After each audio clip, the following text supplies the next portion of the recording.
took me a very long and not understand what true embodiment means.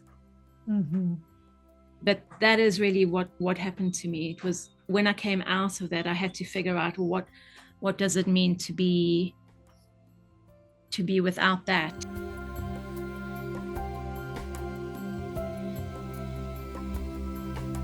Hello there. Welcome, Heartmind friends and fans. I'm so glad to have Siri here.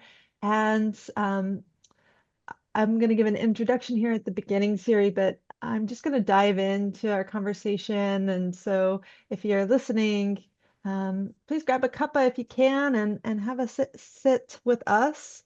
And Siri and I met at yoga therapy training um, in Bali with Swara Yoga. And it was such a deep and amazing journey. And we were just reflecting, it's been a little over 10 years now.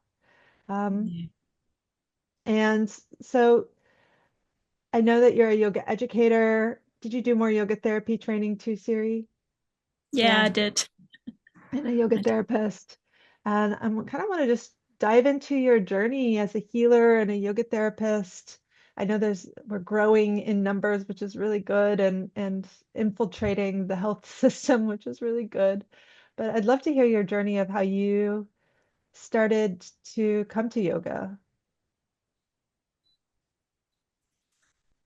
Yeah, it's a long and windy path and journey. And actually, just anticipating this conversation, it's been with me for a couple of days actually.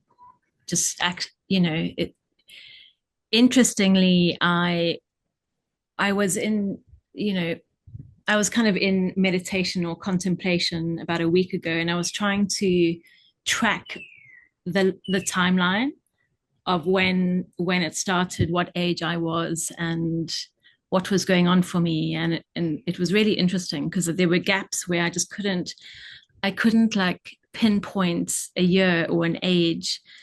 But it did finally come together. And when it did come together, I found it really fascinating. And I actually shared it with my children who are Oh, the age, my son is 22, and he's pretty much the age I was when I kind of found yoga as a healing modality for me. So yeah, it's been an interesting reflection.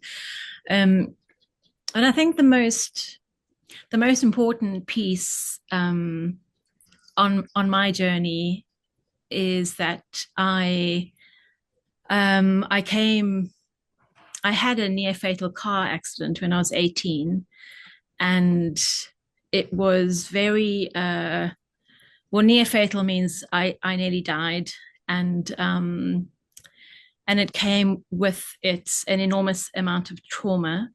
But it was a long time ago. It was almost 40 years ago, and I couldn't quite recover. I had traumatic brain injury. My body was completely broken. My spirit was broken. My cognition was impaired. Like there was just it was really hard to recover from that. And yet I just had to get on with life, and I didn't really have much support, or treatment or therapy or um, really nothing after that. And a couple of years later, I was still in that place of being quite broken. And now I understand, because I've studied extensively, what traumatic brain injury does to to like a whole person. I understand that at 20 I was suffering from traumatic brain injury and deep trauma. And that's when I was introduced to an Iyengar yoga class in Durban, actually, where I am now. And yeah, I just went along to this class with a friend. It was a new friend. I didn't really know her, but she clocked what was happening with me quite quickly, and she took me along to this class. And I've written about this a few times in my life. Walking into this very dusty hall with these two teachers. They seemed really old to me, but they were probably my age that I am now. and they were wearing like leotards, and tights, and they had these, they taught Iyengar yoga with rulers in their Yeah. hands, and it was quite like, yeah, it was quite stark and severe. And I just remember speaking to these teachers and telling them kind of like how, um, what my challenges were, and their response was just, you can heal. We have every faith that you can find wholeness again. You can find, the spirit back, and repair this damaged body. And in order to do that, you're going to have to work hard. Like, it was just this hope ignited inside of me that I wasn't going to be this way forever, and that I could recover if I did the work. So there was this like immediate, this igniting of a fire of like, I can commit to this. I want to recover. And I was also terrified of them. So yeah, and then I just, that was the beginning of my journey. But I think what's important for me on reflection is there was a spark ignited in me, and I have witnessed that spark in students and clients over the years so many times, and I'm sure you have too, Holly, that like light coming on, and people, I've got like goosebumps just at Mm. the, just, that where someone believes that you can heal, and they're willing to kind of walk alongside you, and you just trust. I just remember trusting these women. Yeah, that was the word that came to mind when you were talking about like when you walk alongside someone, you really have to trust them, and that trust is what also gives me goosebumps a bit, that someone would trust me, but then also even thinking about my teachers and elders, the trust it takes to go with them. Yeah. Yeah, absolutely. And that's something I have been cultivating over time myself as a facilitator, practitioner, therapist, teacher, trainer, mentor. Yeah. It's something that's uh, yeah, it's a work in progress, to be that person who can be trusted. Yeah. Um, And so it was almost like if maybe I'm not saying it completely right, so please re-articulate it for me, but it's almost like that shattered place of the trauma is what led you to yoga, and yoga was the agent for integration. Is that? you know, at the time, that's like, it's taken me probably 30 years to fully appreciate the integration. Yeah. It's like time just was not linear. It has not been linear. In fact, I could say that the last 30 years have been extremely liminal, like just stretchy and dreamlike. And my relationship with yoga is just, I think it went from practice, theory, study, more practice, more experience. And then at some point, and it took a long time, it probably took decades. At some point, I became an embodiment of that. Mm. And I think only then could I understand all the things that I'd been learning. You Yeah. know, there's there's such a, I mean, I find myself saying over and over again to clients, um, it's called practice because we have to practice it. This little practice is a practice because you have to practice. And I think for years, even as a yoga teacher and instructor, there's a lot of like platitudes in a way. I learned a lot of phrases, a lot of things to say to my students, but really they were theoretical. Like, I understood them through theory. And over time, the integration, like, I would never have understood. I wasn't integrated at the time. It wasn't nothing was being integrated. Yeah. Um, but over time, and with commitment and practice and dedication to recovery, to healing, and actually to seeking wholeness, is really, that's the word integration is like finding harmony through wholeness, and I'm a huge seeker of that. But that didn't come at the beginning or in the middle. And I guess I'm not fully integrated. I'm not at the end, but I'm a lot more embodied and integrated and Mm. aware of this process of integration, or remembering or reconnection than I was like 30 or 20 or even 10 years ago. So the moment with like meeting your teachers, your first teachers, was like pivotal though to that. Was there another moment early on in that first decade or two that was like, oh, that was a moment in hindsight of integration? And did you know it in that moment, or did you only know it in hindsight? Mm. I think they're probably like snapshots, Yeah. like all those beautiful moments where, with these practices where, you can meditate 7 days a week, but like how many times in the week do you drop into the ocean of consciousness, or you really like access this deep state uh, of oneness, which is kind of what we're looking for. And I think over time there were many, many, many, many pivotal moments, and uh, many times of swimming in the ocean of awareness or consciousness. And I think maybe it's a little bit like a dot to dot drawing. They're like bigger dots that were pivotal. Teachers, experiences, places. More fragmentation, more separation, more isolation, and then, return to healing. And then the smaller little like snapshots that all join up somehow. Yeah. I don't. I'm hearing myself, and I know I'm not speaking very clearly. Like it's not black and white because it's not black and white. Yeah, yeah, yeah. Yeah. Um, but I just want to kind of follow your journey for one more, like just a couple more moments. So just so we know, you went from, finding those teachers, and then you did do training. Did you do training with them? No, I did in South Africa in my 20s. I did a lot of workshops. Yes. I eventually went, my first training was in Germany. I lived in Germany for a while, and I kind of deep dived into shamanism. I did some children's yoga training there.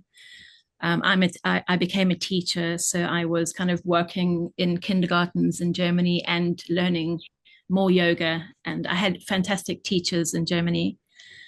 And then when I moved to England, in when I was about 28, I really like deepened my sincerity or my commitment to yoga, and then became a mother. And that whole path of motherhood was through yoga. So pregnancy yoga and postnatal yoga, and like all of these experiences with yoga were holding me, just just kind of holding me in such a gentle and strong embrace, so I could navigate, these different stages in my life. And I think when my children were quite young, I when they were like maybe 2 and 5 or something, I did a more serious study into children's yoga, and that, when I connected that with education, it was a no-brainer. I was a Montessori teacher, and then when I connected Montessori pedagogy with yoga, I was like, wow, this is just perfect. It's a perfect Mm. like kind of tea and toast. It worked beautifully. And then I created my own school, and that was just fun. I really committed to that, and I'm really, blessed. I ended up being invited to, I think, 8, 9, 10 different countries in the world to Wow. deliver trainings and facilitate Star Child Yoga. And then through that kind of process, I studied integral hatha yoga, I studied Kundalini yoga, I actually studied those two alongside one another, which is a really weird thing to do. I studied two completely different, lineages at the same time. That's Um, really interesting. yeah, I have done that through my life, studied like two systems alongside each other. Um, I think I don't know why, but I question everything and I need the stimulation. But so yeah, I did that, and that was I was like 30. It was like I think 2005. I did that really intensive Kundalini yoga for a couple of years, and then my level two with that, and got really, really entrenched in the school. Um, and it was actually through, I guess what was happening is over about 10 years, I was teaching, instructing. I was actually training internationally Star Child Yoga, but also for a Kundalini Yoga school. And I was seeing a lot of people one on one. I had also done I think somewhere along that time, I think when you and I met, I was at a point where I needed more information. And I was having more people come to me with more complex needs. Hmm. And I found myself, my studies and my practice and my experience was so leaning into the spiritual. It was very everything. I was much more like a devotee, and I was having to kind of lean strongly on my intuition with clients. And I was getting to the point where, as I think modernity was creating more crisis, more of my clients, my young clients, were presenting with more complex needs, and I felt a little like not out of my depth because I trusted myself, but I didn't know why, like why when you do alternate nostril breathing, it does this thing to your nervous system. Like we are Mm. taught that in yoga, but we're not, unless you deep dive into physiology and yoga, you don't really understand what's actually happening. And I wanted to know, like, I wanted to prescribe from a very informed place, and I Mm. didn't have that information. Yeah. And that's when I Uh, started to look at the yoga therapy side of things. yeah. And was the therapy training we did together, was that your first yoga therapy training? Yeah, And yeah. did you do more after that? I'm just curious. I did. As I loved that month in Bali, it was so immersive and all encompassing and so rich and comprehensive. However, when I completed that training, it didn't kind of bring me to a place of feeling like a therapist, a yoga therapist. And I also, because it was kind of, I suppose, it was woven into Chinese medicine, I never really lent into that. Mm. It wasn't a natural, it wasn't the combination for me, it was a little uncomfortable, and it didn't fully resonate. So although I got a lot from it, like the elemental side of it, and I mean, and the whole like deeply resonant nature connection, which underpins all of my work. Um, when I completed that, I was still very much needing like Yeah. needing more. And I think what I found eventually was perfect for me. It was the most academic study I've ever done. It was really rigorous. And it was super comprehensive. Like I studied with the Minded Institute in London with a very, very interesting combination of modalities. They basically layer psychotherapy. So we qualify as level 6 psychotherapists, neuroscience, postgrad physiology, and then yoga practice and philosophy, and Wow. Buddhist mindfulness. And then, of course, anatomy. And I think the things that stood out for me the most was the the neuroscience, like we studied every single, it was integral yoga therapy for mental health. So we covered every single mental health condition kind of known to man. And what happens with the brain, what happens in the physiology of the body, and then how the practices deeply impact. So and then we were going through quite a deep process of yoga philosophy. So kind of, moving into the more subtle realms of yoga. So in the end, I just felt so unbelievably well qualified to meet Mm. any client, any presentation, any complexity, and then be able to prescribe practices that are absolutely, from an informed place. So when I did that study, I started that in 2020. It was kind of like, I don't know, I felt like I had found exactly what I was looking for. And I think it was that, weirdly for me, I think it was the academic nature. In fact, I interviewed 3 times to get onto this training with the director, and every time she said to me, "Are you sure you want such an academic training? Because you don't seem to be, that way inclined." Um, which just kind of provoked me even to do it. But Yeah. yeah, it was a profoundly comprehensive, rich. I mean, I think it will take me a lifetime to integrate um, that knowledge base from my training, How and long did that that take you? just under 3 years. Okay. Yeah. Yeah, So it's kind of like a master's in a way. yeah. Yeah.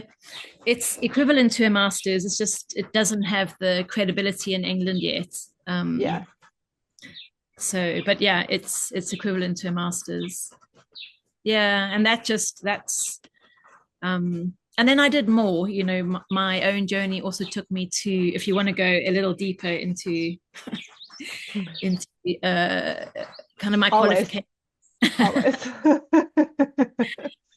So when I was studying to be a yoga therapist the second time with the Minded Institute, so in 2020,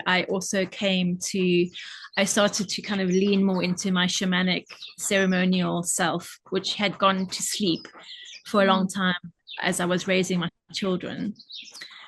So whilst I was studying with the Minded Institute, I started a study at the same time with a woman called Atira Tan, and she works in the psychedelic work, but her passion is somatic plant medicine facilitation. So everything she does is trauma informed somatic plant medicine work. And they just aligned so perfectly. So both Mm. of those qualifications, I did a number of trainings with Atira. So I worked with plant medicines over like 5 years, and yeah, qualified to work with facilitating medicines and also integrating. And so it that was a beautiful combination, like combining the two, the yoga therapy and medicine assisted therapy, just weaving them together, which is kind of where I am now. Yeah. Um, and then working, with both of those in the realm of mental health. And actually, one of my biggest areas of work is in chronic illness. Yeah. Um, Okay. yeah, And kind of the combination of chronic illness, which always has that mental component with it. yeah, yeah. And maybe that's like, to come back to the integration, the theme of integration is, when I did my yoga therapy with the Minded Institute, that was a very deep dive into the koshas. And Mm. that was, although I knew about the 5 layers of being and I knew about the koshas through all my yoga studies, I had never like dropped into it as deep as I did on that training, because every client we see, we do a kosher assessment. So we were like constantly exploring these 5 layers of being, and that became kind of everything to me. That is where everything becomes relational, where everything is holistic. When we're looking through this lens, we were like really trained to look through the lens of holism, to see people in all their different kind of aspects, and not just kind of over identifying with the mind or with only the body, Mm. um, but really kind of seeing people in the multi-layered, um, systemic way and relational way that they are. And I think that's when everything for me came alive. Then it just all became about integration. Integrating the mind and body, integrating mind, heart, and body, integrating, the subtle realms and the spirit, and yeah, just playing, like weaving, playing in this mystical realm of integration. Yeah. Um, yeah. When I hear your story too, it feels like pretty foundational to your journey of how often you were weaving several things together. And then that was like part of a challenge, but the love of learning for you was trying to integrate maybe these different, whether it's styles or whether it's, Mm. like the koshas or, that kind of thing. Yeah, and I do remember, like as you say that, I remember in like back in 2005, so 20 years ago. I remember I had just started like the hatha path when I suddenly just fell in. I had been doing Kundalini yoga for years, but suddenly I felt this real pull to train. Um, and I spoke to the people with the integral hatha work, and I told them my kind of my problem. I was like, oh, I feel this real kind of leaning into both. And the woman I was working with, she just said to me, it's just a hard no. Mm, You just have to make a choice. You drop one, you have to make a choice. And that really caused a disharmony in me. I didn't agree. mm, And then I spoke to somebody else, and I spoke to one of my teachers in the Kundalini school, and I shared that with him. He was also my acupuncturist, and for a long time, like a spiritual teacher to me. And I spoke to him about it, and he kind of said to me, "Well, I think you must, like do what makes sense to you. It's all." And he mm. just said, "It's all this. It's all yoga. Like no one's Yeah. got, the kind of the license to this. It's all coming from the same place and going to the same place." And that gave me permission to do both. Um, and I still, no, I don't still, I was going to say I still love both, but I actually ended my relationship with Kundalini yoga quite a while back, quite with real clarity. I did walk away from that practice completely. But that didn't take away my what I got from my time with it was just Mhm. unbelievably just exceptional life experience and quality, and I learned a lot.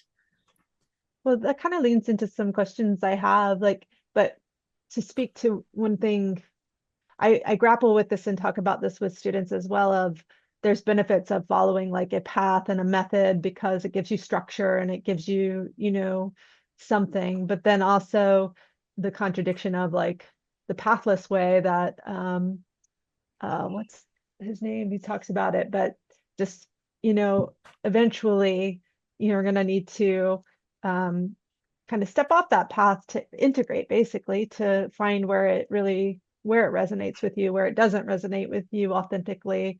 Otherwise, it's a dogma, like you're just following something outside Yeah, yourself. Um, yeah, absolutely. yeah. Um, And Yeah, sorry. Go ahead. No, I think this is quite a big subject. And and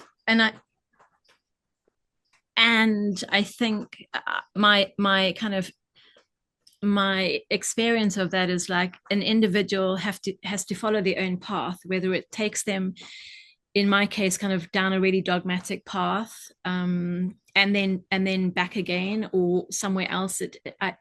I don't necessarily, yeah, I don't think I can tell anyone, you know, what that path is going to be, because one of the things I got from Kundalini Yoga was I truly got to understand grace.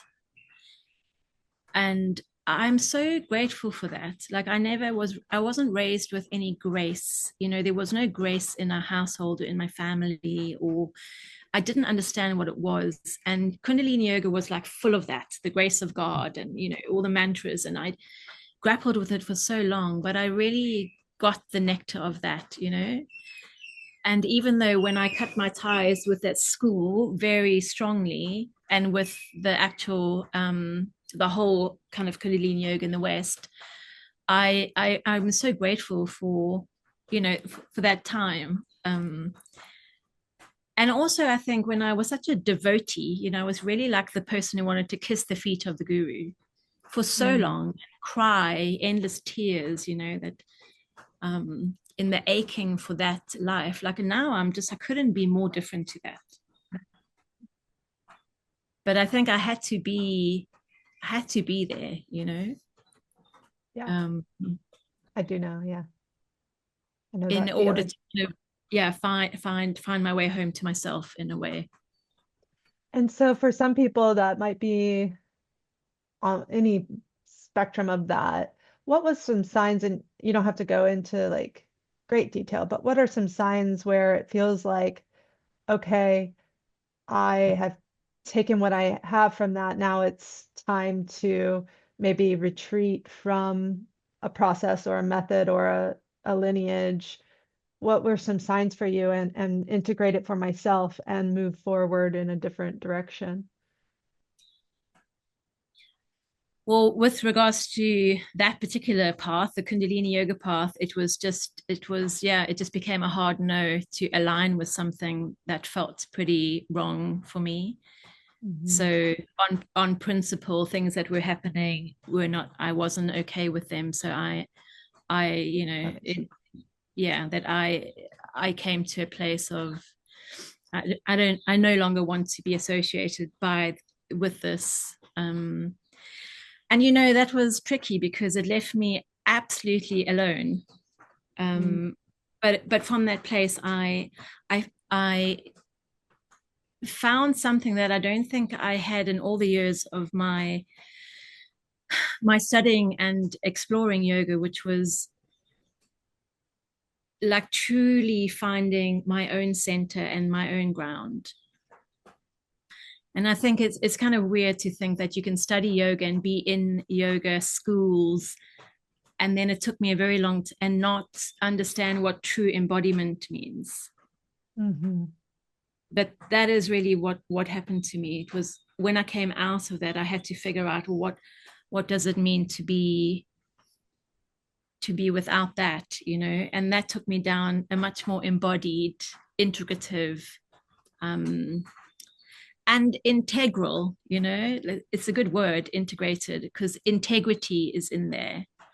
I had to find my own kind of integrity with the practice and with myself. And Yeah. um, Yeah, and I think whether it's like a family unit that, I work with a lot of people that have to find those big boundaries, sometimes really big boundaries of like splitting from family unit or lineage or religion, or, to step, like you're saying, into their own integrity and their own body. Um, it is lonely, but it really requires the beautiful theme that you've chosen, mhm. that integration of that experience, those people, um, the good, the bad, like to really soak up that experience and then stand on the path. And then now you're choosing which way to go, from there. I think so many people have experienced that need to say no to a certain, outside group or outside um, path. Yeah.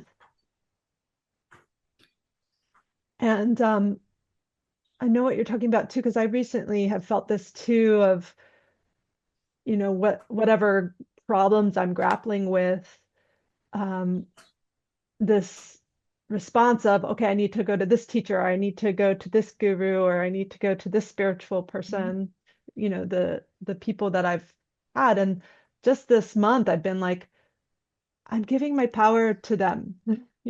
Like they're beautiful and I would, they're amazing people, but how can I just turn that back to me for just a little more longer, and give myself this power of just I've done a lot of training too and done a lot of practice too. So like how can I turn it back to me for a moment?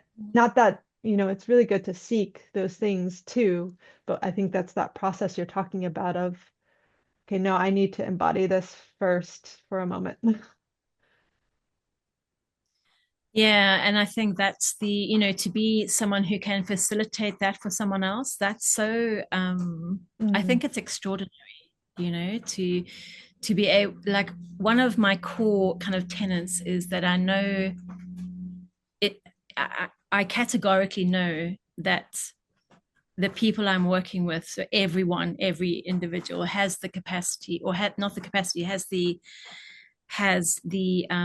inherent wisdom, like we are already as individuals whole, and we are already as individuals connected to the universal. Like that is, for me, that is a north star.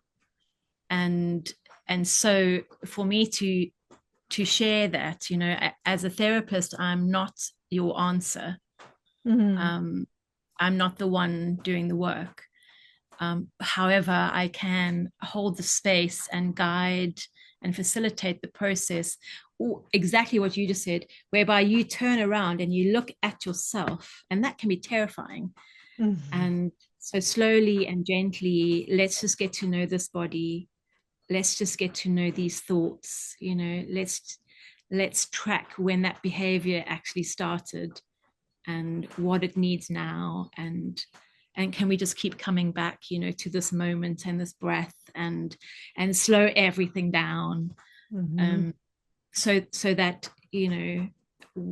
myself as the therapist working somatically, I can be as present for myself as I can facilitate my client to just drop in a little, towards themselves. And I mean, that is just, I don't know, it feels such a crazy privilege.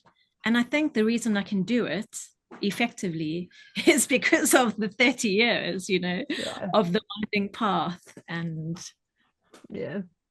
Yeah, I was just working with a client yesterday and I was struck by this too. Is like really all I have to do, I mean, like you said, it takes the training to hold that and, to know when or how gently to turn that mirror to them. But then all I'm doing is asking questions for them to, like, mm, and they're leading me to the questions even. And it's really a beautiful like path and process. Um, and it's just really, I just want to add one more word to all those other things that you said is like that curiosity of what's here, what's here. yeah, and what's kind of coming up for me is this, it's curiosity and embodiment, is because every single thing, every look, every experience, every slight, every love, every hug, every trauma, it's just living here. It's not, it's like it's nowhere else, it's living here. And something remarkable, I just, it's quite relevant to this conversation because we started with my car crash, Mm, and also my process of integration, my process of finding harmony through wholeness. And what you were just kind of sharing is the more I kind of turned to myself in this lived experience of I have chronic pain. So Mm. I am not chronic pain, but I experienced a body that got broken when I was 18 and couldn't fully repair. So structurally, I'm really challenged. I don't know if you remember Mhm. from Bali, like I have lived with this for so long, and it's I have good and bad days. Um, but something that came up in supervision a couple of months ago was my accident, and my supervisor, who also works with psychedelics and is a yoga therapist and a psychotherapist, she kind of opened up this invitation to me when I come home to South Africa to potentially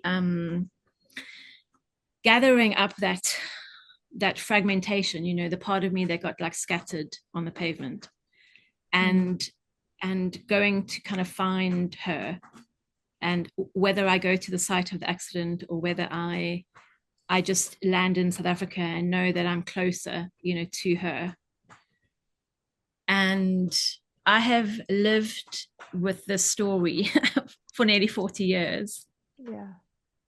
And I think it's because of yoga, I didn't break completely. I've been able to be strong and be healthy and be embodied, but it's still with me every day. And a couple of weeks ago, no, a week ago, I knew it was the right time, and I went just by Wow. myself. Such a personal story. And I just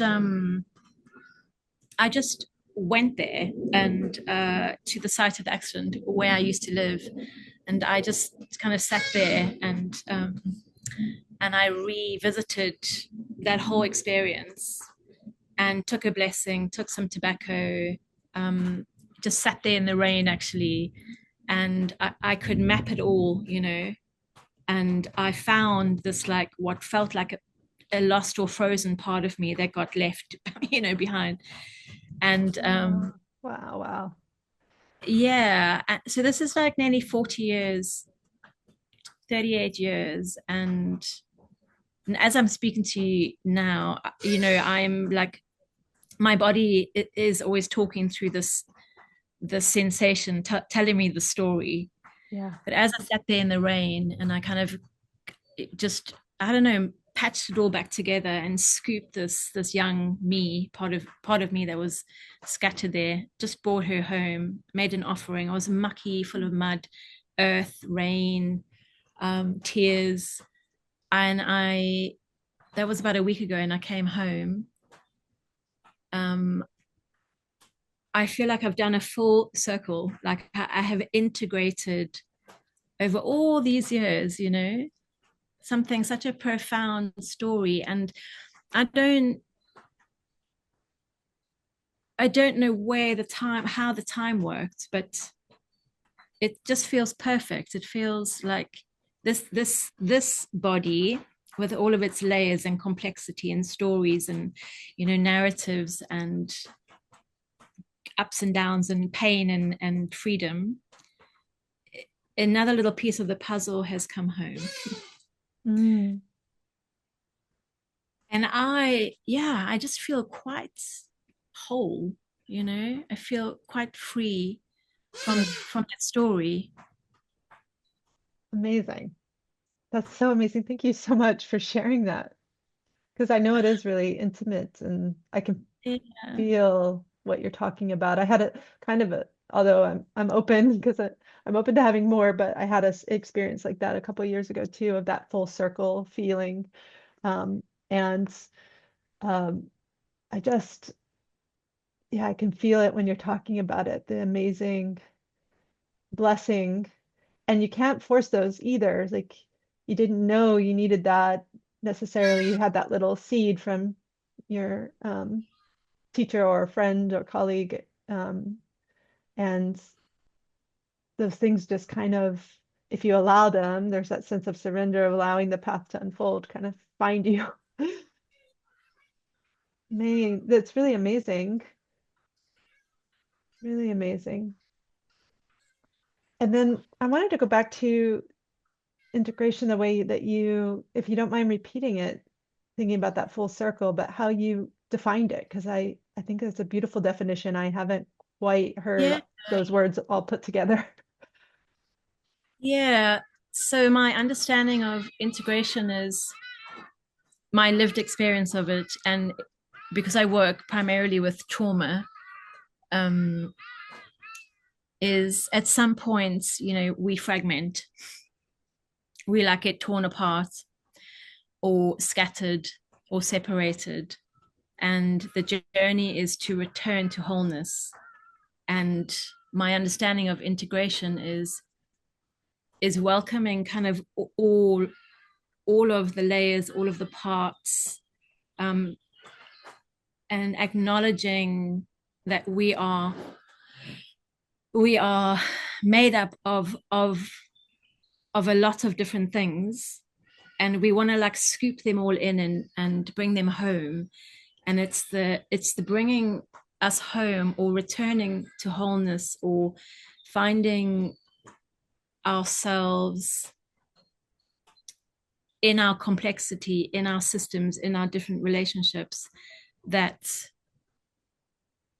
brings harmony in the wholeness. So to me, integration is really like being able to sit in the harmony of my wholeness, Mm, integrating the parts, the layers, the stories, the pieces of the puzzle. And that's, I think, each one of us has a different story, a completely unique story. And there's no way for me to know what someone else needs. However, with the listening and with the tracking and with the embodiments and with the beautiful practices that we have, um, we can just pick up those pieces. It's literally like, just like, oh, you're that piece, we need that that 9 year today. old self. Yeah. Yeah, like that 18-year-old self. And then there's the body, and then there's the mind, and then there's, the spirit and the emotions and the energy. And Yeah. it's so it's kind of like integration is weaving the tapestry, and finding that it's quite complicated though, because as you're weaving the tapestry, it's also unraveling somewhere else. And it's like Mm. a continual, I don't know, movement towards Right. wholeness. Yeah, it reminds me of like Tantra yoga and just the idea, concept of, the weaving with Tantra yoga, but it also just reminds me of that's yoga, I think, in a lot of ways. Like Yeah. when we look at how yoga can contribute to the medical world and to the health, you know, industry, it feels like it is. I think Donna Farhe says this, like, what other profession are you to ask to look at, the mental, the physical, the spiritual all together? And when we go into hospitals, I hope there's more and more yoga therapists, or when we go into other spheres, I think that's the point of difference. Whereas there is some benefits to looking in compartmentalizing an organ, but there's definitely some benefits to, like you're saying, looking at the whole and trying to bring together a whole someone in that wholeness and integration. I think it's essential because they work together, like you cannot separate. I mean, Mhm. sometimes we have to, but I mean, I hear over and over from clients who are living with chronic illness and then find their way somehow to this kind of practice or this kind of therapy that's holistic and gentle and profound. And I hear over and over, like, I didn't know that any of this existed. I've never considered um, what's going on in my body. I've never been able to tell my story. I've never found, one of my clients said this week, I can't ever really understand what we do in our hour together, but it leaves me feeling that I have met some holy something holy, you know. Mm, that grace. It's Yeah. yeah, which is really personal, and not everyone's going to have that, you know, have that experience. But it's yeah, it's when you're touching in on all the layers and the parts, that nothing gets left out, you know, that everything is welcome and everything is relevant. Mm, And I don't know, I just it holds someone in a, I suppose, in a more integrated way. mhm. I have two more fairly big questions for you, and then so is it okay with time? I just want to check in. Yeah, yeah, sure. Yeah, okay. Um, so when you were talking just now, it made me think of like something I'm coming up against with, because I'm in the middle of another yoga therapy training, at the tail end of it. But something I meet in some of these spheres with yoga therapy is like, don't get into the story. Don't, we're not talk therapists, we're not psychologists. Don't get into the story. But there's something for me that there's like a big no for with that. Like, actually, the story really matters. Like, my story mattered. Yes, I need to shift it and change it or transform it. But I'm also come from a storytelling background. I studied storytelling, so it feels so essential to our evolution as humans. So I'm curious where you sit with some of that. Yeah, what a great question. I think the story is vital. I think the story is vital because people don't get to tell their story. Yeah. And however, there's like a there comes a time in the session where you want to like transition, you know, let's transition now from the story and let's get on the floor, you know, or like, Mhm. and there's that transition, or you know, how do you interrupt that? So I think the story is vital. How we manage the story is really, really important. So not kind of allowing the story to become the over identification of this person, you know, um, or dramatizing or re-traumatizing, you know, with story Mm, traumatize. So for me, it's always like when we move into that talking space, I'm looking for the cues. I'm waiting for that energy, you know, that activation. And then I've learnt and I've been trained to then pause and slow this down. And that's where you go into the body. So my somatic work and, um, you know, somatic experiencing, parts work, IFS work, that's when that comes in really naturally. And you just slow mhm, everything down. You really tend to the client's story, and then you can even, I can even feel as I'm speaking that transition. We're like now in this beautiful moment where we're going to move into the magic, you know, we're going to kind of like really go into, yes, there's a story that's being told, but it lives in your soma, it lives in your mm, whole being. So let's meet it there. And for me, that is the game changer, you know. mhm, So being able to hold someone, walk someone from the story and then into the body and into practice, and it's kind of like a journey in itself. We start with talking and then we move into, you know, into a practice, but then we'll transition into like from going into the body, you start bringing out that toolkit, you know, like what is the practice now? Grounding, is it a breath practice, you know, is it some gentle movement? And then you know, I'm the kind of integrative yoga therapist who just on in that moment can just like, you know, start bringing the things in that will support the person. mhm, And then you start harvesting, you know, once you start harvesting after that, you know, what insight did you, you know. And so in a way, like the story needs to be told to then access the body, the flesh and bones, the viscera, the organs, where it's mhm. living in the nervous system, like it's right there. And then Yeah. you start mobilizing. That's where the magic happens. Like without that process, for me, I don't know how to get into the nitty gritty, and start bringing energy, bringing movement, bringing thaw when there's freeze, Mhm. safety when there's fear or danger. Yeah, It's and sorry, if I interrupted you, but it feels like part of the path of integration is also the transformation of the story. Like the story's not yet completely told.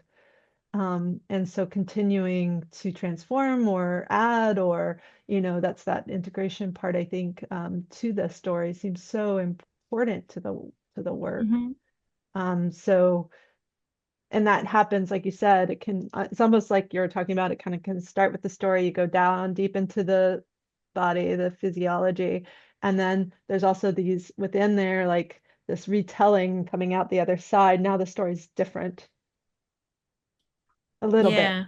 Yeah, yeah.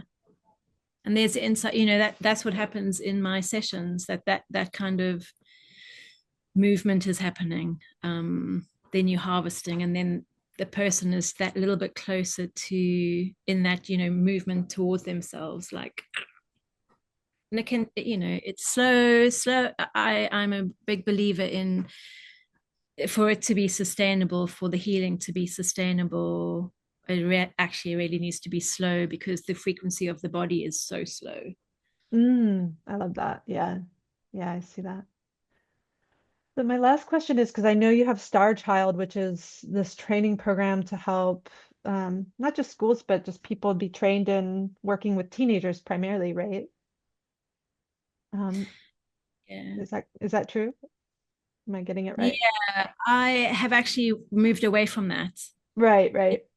So But that is you, a part of my history. yeah, Yeah. yeah.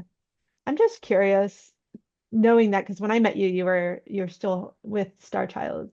Mm. I think it feels like so different, but I'm curious about your perspective of like how you help someone at such a young age start to integrate, even though they have so much more to do versus someone maybe that's a bit more adult and having to integrate the past, like those two different processes. If you could Yeah. speak to that a Yeah. little bit.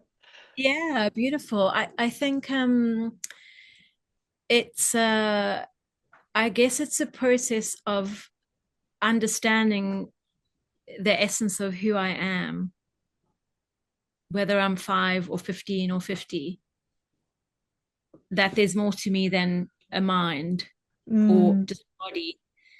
And that, I always thought of Star Child Yoga as like preventative medicine. When mm, you start like um offering young people these kind of tools of embodiment, of breath, of mindfulness, then really that you're setting them up. And I've worked with so many young people for like 10 years, 15 years, where when they became young adults, they were like, I wouldn't be this person had I not been, singing songs with you when I was 5. Um, so I think it's kind of like a preventative, it's the kind of education you would really want every child to have in school. hmm um, so yeah, it's not integrating an experience, it's learning that you are an integrative, an integrated you are a being that's made up of beautiful complexity and parts, and that you can take a breath. I have this thing like four things: find the ground, take a breath, feel the feels, and connect.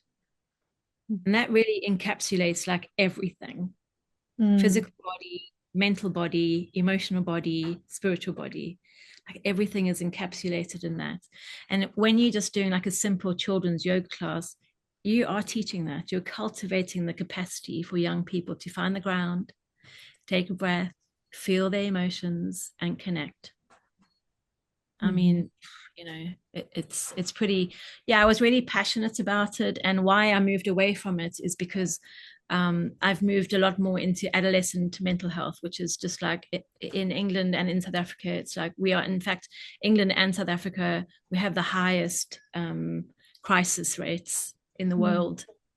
wow, Um, and didn't know that. I kind of left the children's yoga behind so that I could focus on working with with deep complex trauma in adolescence, and I work Mhm. most, a lot with adults as well. Yeah. Um, yeah, I think as my knowledge base grew and my depth of field grew, I had so much more capacity to meet the real uh, terror stuff, the real shadow stuff. Yeah. And when you were speaking about the preventative and integral, it feels like almost like you're giving tools at that age to integrate their life in the moment.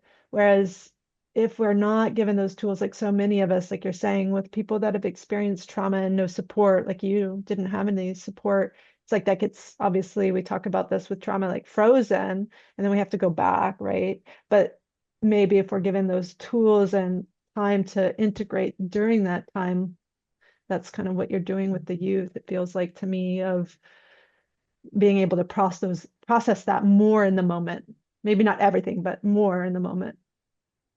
Yeah, and I think holding, this knowledge that's you that we have everything we need.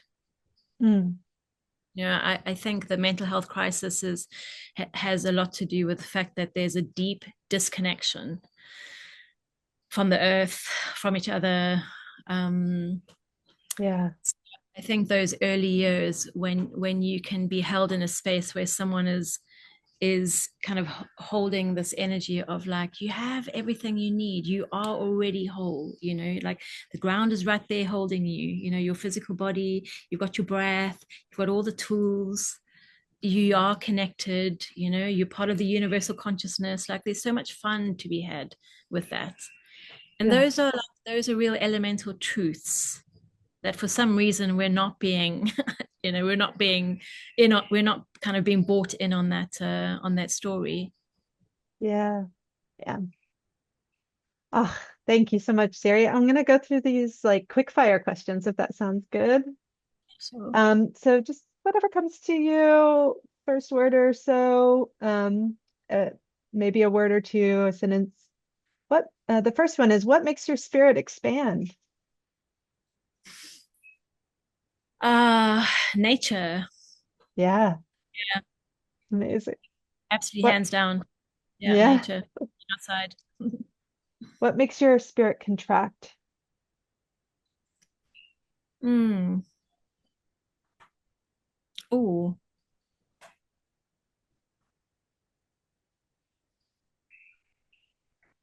first thing that comes to mind is control. Yeah, Mm. control, being controlled. And what do you collect that says the most about you? Hmm. I think it's got to be bones. Yeah, Yeah. I don't know what cool. it's, but I have a really amazing bone collection. Yeah, I Wow. really love finding bones. It's actually, yeah, it's probably the answer to the first question. What makes me like completely expansive is when I find a decaying bone somewhere in nature. Yeah. Wow. Which emotion has been your biggest teacher? Um, hmm. Loneliness, Mm. if that's an Mm. emotion. I Yeah. feel lonely. Yeah. Yeah, yeah. What do you wish you could learn? How to make a lot of money. I love it. What do you wish you could unlearn? That I'm worthless. Mm, mm. Um, Last two. If you could meet your soul before you were born, what would it whisper to you?